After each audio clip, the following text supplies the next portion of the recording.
இரும்பு தோழர்களே, உங்கள் அனைவருக்கும் என்னுடைய காலை வணக்கம். இன்னைக்கு நம்ம பார்க்க போகிற டாபிக் வந்து ரோனி கோல்மன். ரோனி கோல்மன்னா பாடி பில்டிங்கில் த கிங்னு சொல்கிறாங்க. நிறைய பேருக்கு நிக்நேம் இருக்குது. அர்னால்டுக்கு வந்து இந்த ஆஸ்ட்ரியன் ஓக், ஒலிவாவுக்கு வந்து இந்த மித்து அப்படின்னு ஒவ்வொருத்தருக்கு ஒரு பட்டப்பேர் வச்சுருக்காங்க. ஆனால் இவருக்கு வந்து கிங்னு வச்சுருக்காங்க. கிங்குன்னா உண்மையிலேயே அரசன் தான். இவர் அரசனா இல்லையான்றதை நம்ம பார்ப்போம். Right. Ronnie Coleman. Ronnie Coleman ஒரு கருப்பின ஆணழகன். லூசியானாவில் பிறக்கிறாரு. அப்புறம் டெக்சாஸ்க்கு இவங்க குடும்பம் மாறிடுது. இவங்க பாருங்க, சின்ன பையனாக இருக்கும்போது ஃபுட்பாலு, பேஸ்பாலு அப்படின்னு எல்லா கேமும் விளையாடுறாரு. ஃபுட்பாலு, பேஸ்பாலு, ஹாக்கி எல்லாமே விளையாடுறாங்க. ஸ்கூலில் உண்மையிலே எல்லா கேமும் சொல்லிக் கொடுப்பாங்க. அதை விளையாண்டுக்கிட்டு இருக்கும்போது இவர் வந்து படிக்கிறாரு, தொடர்ந்து படிக்கிறாரு. அப்படியே ஒவ்வொரு படமாக. ரோனி கோல்மன் த கிங்னு நான் சொல்லியிருந்தேன். இந்த பாருங்க, கிங்னா அந்த படம் கிங்குமா இருக்காது பாருங்க. 1964 பிறந்தவர். இன்னைக்கு வந்து அவருக்கு வந்து 61 வயசு, 5 அடி 11 அங்குலம், 180 சென்டிமீட்டரு, 300 எல்பிஎஸ், அதாவது 130லேருந்து 136 கிலோ இருந்தார். போட்டி அப்போ 130லேருந்து 136 கிலோ இருந்தார். யாருமே இந்த வெயிட்டை வந்து பெரும்பாலும் யாரும் கொண்டு வரல. ஒரு 4 பேர் தான் கொண்டு வந்தாங்க. யாரு? நாசர் எல் சான்பாட்டி கொண்டு வந்தார். அப்புறமேட்டு டோரியன் ஏட்ஸ் ஓரளவு கொண்டு வந்தார். மார்க்கஸ் ரூகல் கொண்டு வந்தார். மற்றபடி இவ்வளோ பெரிய பயங்கரமான முரட்டு வெயிட்டை யாரும் கொண்டு வந்தது கிடையாது. இவர் தான் கொண்டு வந்தார். 8 டைம்ஸ் மிஸ்டர் ஒலிம்பியா. வெயிட் வந்து 300 எல்பிஎஸ், 130லேருந்து 136 கிலோ. 8 டைம்ஸ் மிஸ்டர் ஒலிம்பியா வாங்கியிருக்காரு. இவர் என்ன பியூட்டினா, இவர் வந்து ஆரம்பத்தில் வந்து ஸ்கூலில் வந்து ஃபுட்பால் சாம்பியனு, அப்புறம் ஹாக்கி விளையாடுறாரு, அப்புறம் வந்து பேஸ்பால் விளையாடுறாரு, எல்லாமே விளையாடுறாங்க. ஸ்விம்மிங் சொல்லி கொடுப்பாங்க, எல்லாமே இவங்க பழகிடுவாங்க. இவங்க குடும்பம் வந்து லூசியானாலேருந்து அமெரிக்காவில் டெக்சாஸுக்கு போகுது. அப்போ இவர் வந்து ஸ்கூலில் நல்லா படிக்கிறாரு. படித்தா மேத்தமெட்டிக்ஸ் இவருக்கு நல்லா வருது. அப்புறமேட்டு காலேஜில் வந்து இவர் வந்து பிஎஸ்சி மேத்ஸு, அக்கௌண்டன்சி படிக்கிறாரு. அக்கௌண்ட்ஸ் படிக்கிறாருங்க. அக்கௌண்ட்ஸ் படித்த உடனே படித்து முடிச்சிட்டாரு. இப்போ படித்து முடிச்சுட்டு வேலை இதுக்கு கிடைக்கணுமே. இப்போ வேலைக்காக ஒரு நிமிஷம், வேலைக்காக ஒவ்வொரு கம்பெனியாக ஏறி இறங்குறாரு. குறிப்பாக பேங்குகளுக்கு போகிறாரு. பேங்க்கில் என்ன செய்கிறாங்கன்னா, டெம்பரரி வேலை, இந்த பில்லு போடுறது, கணக்கு அக்கௌண்ட் மெயின்டைன் பண்ணுறது, அப்புறம் அந்த லோன் கொடுத்தா லோனை போய் கலெக்ஷன் பண்ணிட்டு வர சொல்கிறது, இந்த மாதிரி டெம்பரரி வேலை. பேங்க் வேலை தான், ஆனால் டெம்பரரி வேலை. அதில் வந்து அதிகமான சம்பளம் கிடைக்காது. அதிகமான நீ பேங்க் எம்ப்ளாயின்னு நம்ம சொல்ல முடியாது. அது வந்து ஜாப் செக்யூரிட்டி இல்லாத ஒரு வேலை, அத்தை கூலி வேலை மாதிரி. என்னடா அப்படின்னு வேலை பார்த்துக்கிட்டே இருக்காரு. அப்புறமேட்டு பேங்க்ல இருந்து வெளியே போய் டொமினோ பிஸ்ஸா கம்பெனியில் இந்த பிஸ்ஸா பர்கர்லாம் வைப்பாங்க பாருங்க, அந்த கம்பெனியில் போய் செய்கிறாரு. நல்ல வியாபாரம் ஆகுது. ஆனால் இவர் அக்கௌண்டண்ட்டாக தான் வேலை பார்க்குறாரு. இவருக்கு வந்து சரியான சம்பளம் கிடைக்கல. என்னடா பண்ணுறதுன்னு ஒவ்வொரு கம்பெனியாக ஏறி இறங்குறாரு. எந்த கம்பெனியில் ஏறி இறங்கினாலும் என்ன சொல்கிறாங்க, மிஸ்டர் ரோனி கோல்மன், நீங்கள் வந்து நான் டிகிரி முடிச்சிருக்கீங்க, எக்ஸ்பீரியன்ஸ் இருக்கா? 3 இயர்ஸ் எக்ஸ்பீரியன்ஸ் இருக்கா? 5 இயர்ஸ் எக்ஸ்பீரியன்ஸ் இருக்கா? 2 இயர்ஸ் அனுபவம் இருக்கா? முன் அனுபவம் இருக்கான்னா, இவர் படிச்சுட்டு வந்தது தான் இவருக்கு வேலைய முன் அனுபவமே எதுவுமே இல்லை. சரி, என்னடா முன் அனுபவமே இல்லாத வேலை என்னன்னு இவர் பார்க்கும்போது, போலீஸுக்கு ஆள் எடுக்கிறாங்கன்னு போட்டிருக்காங்க. போலீஸுக்கு ஆள் எடுக்கிறாங்கன்னா இவருக்கு அதை பார்க்குறாரு. போலீஸ் வேலைக்கு முன் அனுபவம் தேவையில்லை. போய் முரட்டு உடம்பு இருந்தால் போதும், நல்லா ஓடுனா போதும் அப்படின்ட்டு நல்லா ரன்னிங் போகிறாரு. லாங் ஜம்ப், ஹை ஜம்ப்பு எல்லாத்துலேயும் ஃபஸ்ட்டு வந்து குவாலிஃபை ஆகிடுறாரு, போலீஸ் ஆகிடுறாரு. போலீஸ் ஆனால் இவர் ஸ்டேஷனில் வேலை பார்த்துக்கிட்டு இருக்கும்போது இவர் ஃப்ரெண்டு ஒருத்தர் என்ன பண்ணுறாரு, ரோனி வா நம்ம ஒரு ஜிம்முக்கு போவோம் அப்படின்றாரு. ஜிம்முக்கெலாம் எதுக்குப்பா அப்படின்னு இவர் வேண்டா வெறுப்பா கேட்குறாரு. வாங்க ஒரு ஜிம்முக்கு போவோம் அப்படின்னு சொல்லி ஜிம்முக்கு இவரை கூப்பிட்டு போகிறாரு. ஜிம்முக்கு கூப்பிட்டு போனால் அங்கே ஜிம்மு மாஸ்டரு ரோனி கோல்மன்கிட்ட கை கொடுத்து நல்ல ஜிம் பாடி பில்டிங்லாம் சொல்லித்தராரு. சொல்லி கொடுத்தா மாஸ்டர் ரொம்ப அட்ராக்டிவாக இருக்காரு. அதான் மாஸ்டர் வந்து ஸ்டூடெண்ட்டை அட்ராக்ட் பண்ணுற மாதிரி இருக்கணும். அந்த மாசு கை கொடுத்து இவரை உள்ள கூட்டு போய் இவருக்கு பாடி பில்டிங்கை சொல்லி கொடுக்கும்போது ரோனி கோல்மனுக்கு அப்படியே ரொம்ப பிடிச்சிருது. பாடி பில்டிங்கை செய்ய ஆரம்பிச்சிட்டாரு. செய்ய ஆரம்பிச்சா பாருங்க, உடம்பு டக்கு டக்கு உடம்ப டக்கு டக்கு டக்குன்னு வருது. வந்தா மிஸ்டர் டெக்சாஸ் வாங்குறாரு. இவர் ஜிம்மு மாஸ்டர் இவருமே சேர்ந்து காம்படிஷன் பண்றாங்க. அந்த காம்படிஷன்லயும் இவர் ஜெயிக்கிறாரு. அப்புறம் local competition mister America, USA, mister night of the champion அப்படின்னு சொல்லிட்டு ஒவ்வொரு அந்த போட்டிகள்லையா பக்கத்தில் உள்ள போட்டிகள் எல்லாம் உள்ள நுழைஞ்சு ஜெயிச்சுட்டு வராரு. ஜெயிச்சுட்டு வந்தால் கடைசியில் ஒலிம்பியாவுக்கு நுழையிறதுக்கு இவருக்கு ப்ரோ கார்டு கிடைக்குது. ஒலிம்பியாவுக்குள்ள நீங்கள் நுழையலாம் அப்படின்னு ஒலிம்பியாவில் நுழைஞ்சிடாரு. பாருங்க, ஒலிம்பியாவில் நுழைஞ்சா இவர் பெரிய ஒலிம்பியன் ஆயிட முடியுமா? கடைசி பரிசு 19, அடுத்த வருஷம் 17, அடுத்த வருஷம் 16, அப்புறம் 15, அப்புறம் 10, அப்புறம் 7, அப்புறம் 8, இப்படியே இருக்காருங்க. 1992 97 வரைக்கும் டோரியன் நேட்ஸ், இங்கிலாந்துல இருந்து வந்த பாடி பில்டர் டோரியன் நேட்ஸோட ஆட்சி தான் பாடி பில்டிங்ல நடக்குது. 97 இந்த ரோனி கோல்மன் வந்து மிஸ்டர் ஒலிம்பியா போட்டியில கலந்துக்கிறார். தொடர்ந்து கலந்துக்கிறாருங்க. இது என்ன பாடி பில்டிங்ல ஒரு பியூட்டினா, இவர் ஆரம்பத்துல இருந்து 91 92 இருந்து கலந்துகிட்டு இருக்காரு மிஸ்டர் ஒலிம்பியால. ஆனா இப்ப பெரிய பரிசுகள் எதுவும் வாங்கல. ஆனாலும் பயப்படல, ஆனாலும் பின்வாங்கல, ஆனாலும் பேக் அடிச்சு ஓடல. 97 வந்து இவர் வந்து 8வது பிளேஸோ 9வது பிளேஸோ வாங்குறாருங்க. பாருங்க, 19 இருந்தவர் 17, 16, 15 அப்படின்னு 10, 9 வந்து 7வது பிளேஸ் வாங்கினாருங்க. 98 போட்டியில பாத்தீங்கன்னா 2005 தாங்க ரோனி கோல்மன் பண்ணாங்க ஃபர்ஸ்ட்டுங்க. என்ன அருமையான பாடி பில்டர் பாருங்க. போலீஸ் வேலையை இவர் போலீஸ் வேலையை பார்த்துக்கிட்டு இவர் மிஸ்டர் ஒலிம்பியா போட்டியிலையும் ஆனலகன் போட்டியிலையும் கலந்துக்கிறாரு. ஏன் அப்படின்னா, இந்த கருப்பின இளைஞர்களுக்கு ஒரு ஒரு ஒரு ஒரு டைப் ஆஃப் இன்செக்யூரிட்டி ஃபீலிங். அதாவது வெள்ளை இன மக்கள், அமெரிக்காவில் வெள்ளை இன மக்கள் வெள்ளைக்காரங்க இருக்காங்க, இவங்க கருப்பின மக்கள். கருப்பின மக்களுக்கு கொஞ்சம் எப்பயுமே அவங்க வந்து they will be treated as a secondary citizenship of that country. எப்பயுமே அந்த அந்த ஊர்ல அவங்கள வந்து 2ஆம் தர குடிமக்களாக தான் நடத்துவாங்க.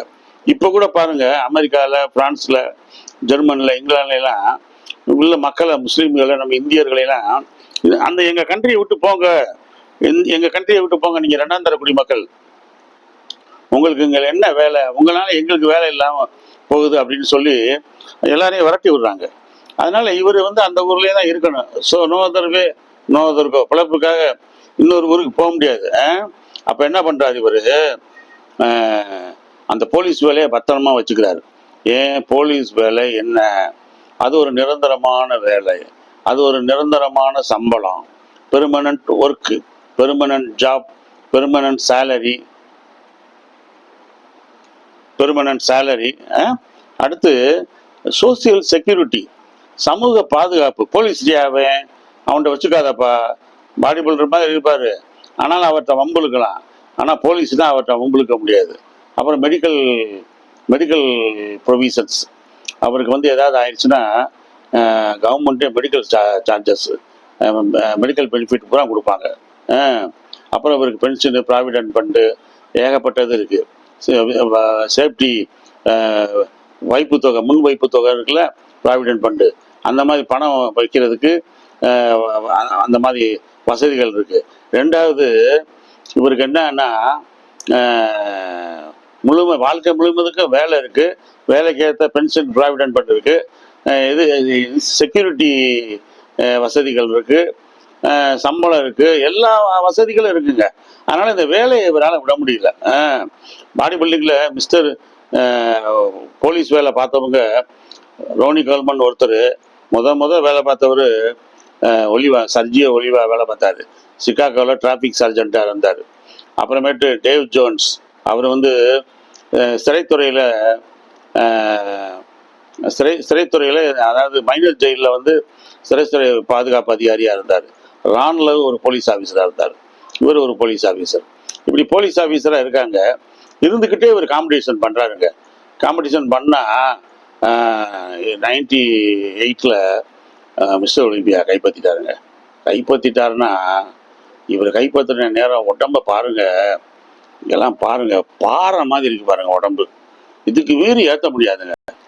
98லேருந்து 2005 வரைக்கும் இவர் அடிக்க முடியல. காரணம் என்னன்னா, இவருடைய பாடி வெயிட் அதிகமா வருஷம் கூட்டுறாருங்க. வருஷம் கூட்டுறாரு. கூட்டுறதை விட மட்டும் இல்லாம இவருடைய சைஸ் ஏறிக்கிட்டே போகுது. இங்க பாருங்க, இவ்வளவு பெரிய பிரம்மாண்டம் வந்து எந்த பாடி பில்டருக்குமே கிடைக்கல. Biceps peak, brachialis, triceps, forearms, நீங்க எப்படி பார்த்தாலும் மசலா இருக்கும். இது வந்து back twist pose. Back twist pose முரட்டு உடம்பா வந்துருச்சுங்க. சாதாரணமா இருந்தார். இவரோட சேர்ந்து பிளக்ஸ் வீலர் வந்து மோதினாரு, நாசர் எல் சான்பட்டி வந்து மோதினாரு, பெரிய பெரிய பாடி பில்டர்கள்லாம் வந்து மோதினாங்க. எந்த பாடி பில்டரும் கிட்டக்கவே நெருங்க முடியல. கடைசியில் இவரை வந்து இவரை வந்து ஜே கட்லர் தான் இவர் கிட்ட வந்தார். ஜே கட்லர், டெக்ஸ்டர் ஜாக்சன்லாம் கிட்ட வந்தாங்க. அவங்க கூட நெருங்க முடியல. ஏன்னா பிரம்மாண்டங்க. இவர் எடுத்த ஸ்டெராய்டு இருக்கு பாருங்க, எல்லாமே இவருக்கு உடம்பை டெவலப் பண்ணுச்சு. அதாவது இவர் எடுத்த ஸ்டெராய்டு என்ன ஆயிடுச்சுன்னா, இவருக்கு வந்து பெரிய ஷோல்டர்ஸ், பெரிய ட்ரெபீசியஸ், பெரிய பைசப்ஸ், பெரிய arms, forearms, lat, chest, தைஸ்ல குரூட்ஸ்லாம் முத கட்ஸ் இவர் தான் கொண்டு வந்தார். பேக் ஹாம்ஸ்ட்ரிங்ஸ் எல்லாமே கொண்டு வந்தாருங்க. ஒண்ணுமே இல்லைன்றதே இல்லைங்க, எல்லாம் இருந்துச்சு. அதனாலதான் அவரை கிங்குனாங்க பாடி பில்டிங்ல. 8 times mister Olympia. Ronnie Coleman 10 தடவை வாங்கிடுவாரோன்னு கூட பயந்தாங்க. அவ்வளோ ஹெவியா வந்தார் ரோனி கோல்மேன். வந்து எடுத்த மெடிசின், போட்ட இன்ஜெக்ஷனு, ஸ்டெராய்டு எல்லாமே. சில பாடி பில்டர்களுக்கு தைஸ் டெவலப் ஆகும், அப்பர் பாடி டெவலப் ஆகாது. சில பேருக்கு அப்பர் பாடி டெவலப் ஆகும், தைஸ் டெவலப் ஆகாது. உதாரணமாக அர்னால்டுக்கு வந்து தைஸ் அவ்வளவா டெவலப் ஆகலை அப்பர் பாடிக்கு ஈக்குவலாக. நிறைய பாடி பில்டர்களுக்கு அப்படிதான். டாம் பிளாட்ஸுன்ற பாடி பில்டருக்கு தைஸு பயங்கரமான தைஸு, நல்ல அப்பர் பாடி, ஆர்ம்ஸ் அதுக்கு ஈக்குவலாக வரல. அப்படி அவங்க என்ன ஸ்டெராய்டு எடுத்தாலும் மெடிசன் எடுத்தாலும் வீக்காக இருக்கிற பகுதி வந்து வீக்காக தான் இருக்கும். ஆனால் இவருக்கு மட்டும் எல்லா மசிலும் டெவலப் ஆச்சுங்க. எல்லா மசிலும் டெவலப் ஆன ஒரு பாடி பில்டிங்ல ஒரு அதிசய மனிதனா இருந்தார். யாரும் இவரை ஜெயிக்க முடியாதா அப்படின்ற அளவுக்கு இருந்துச்சு.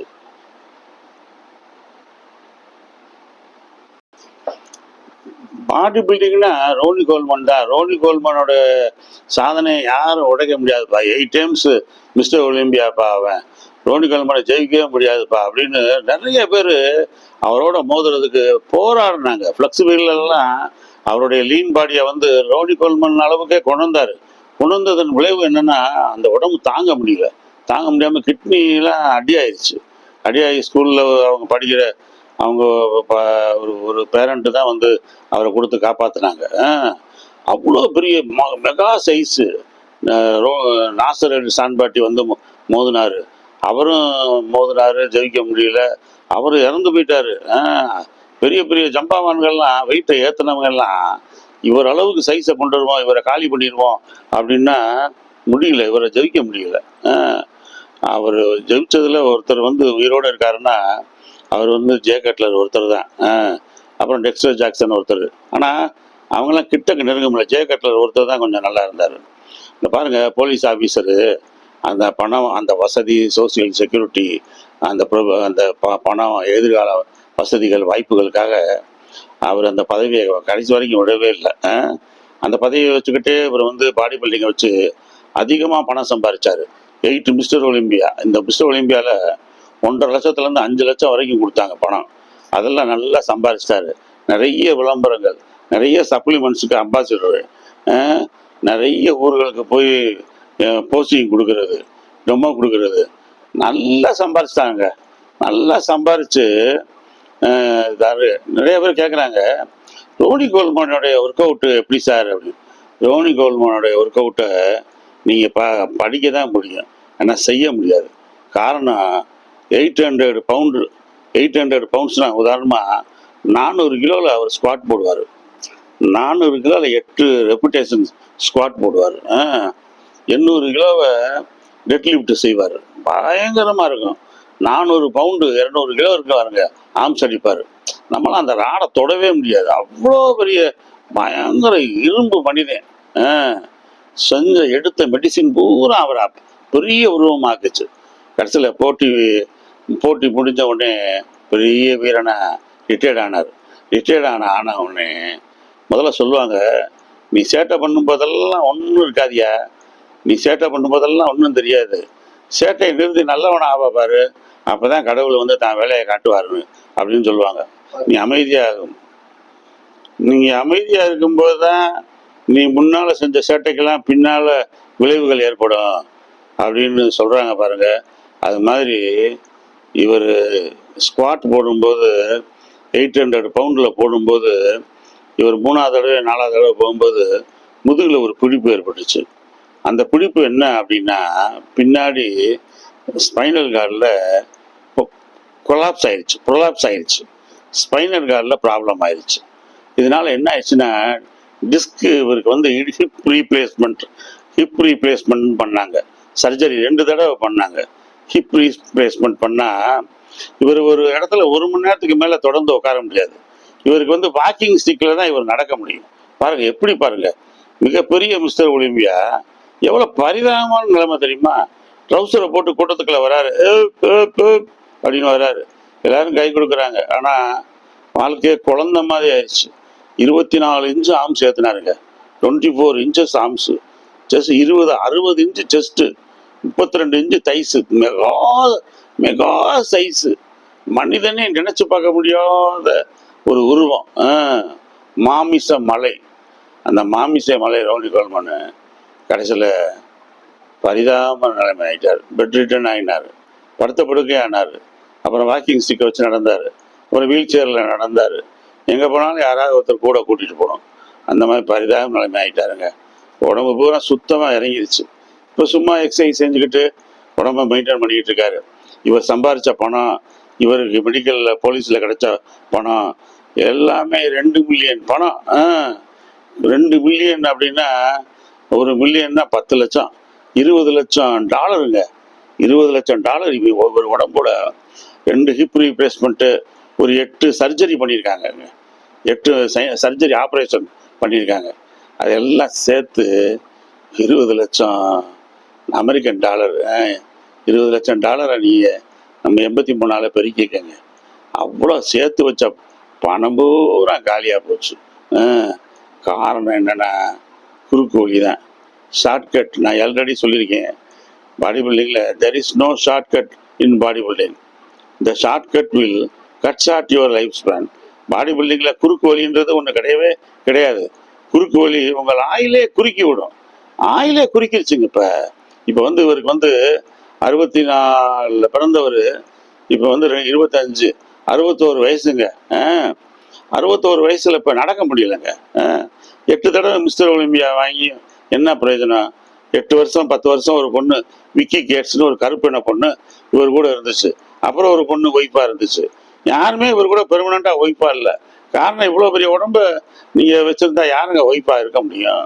எந்த பொண்ணும் ஓடி போயிடுவா, அப்பாடி இவன் பாரா எரும மாடு மாதிரி இருக்காண்டா அப்படின்னு. இப்படியாக ஒரு ஆண் அழகாக கொண்டு வந்த உடம்பு அப்படியே கொஞ்சம் கொஞ்சமாக அவரை விட்டு போய்கிட்டு இருக்கு. இதனால என்ன சொல்கிறேன்னா, பாடி பில்டர்கள் தயவுசெய்து குறுக்கு வழியே நாடாதீங்க. குறுக்கு வழி உங்கள் வாழ்க்கையை, உங்கள் ஆயிலே குறுக்கி விடும். தயவுசெய்து. தேங்க்யூ.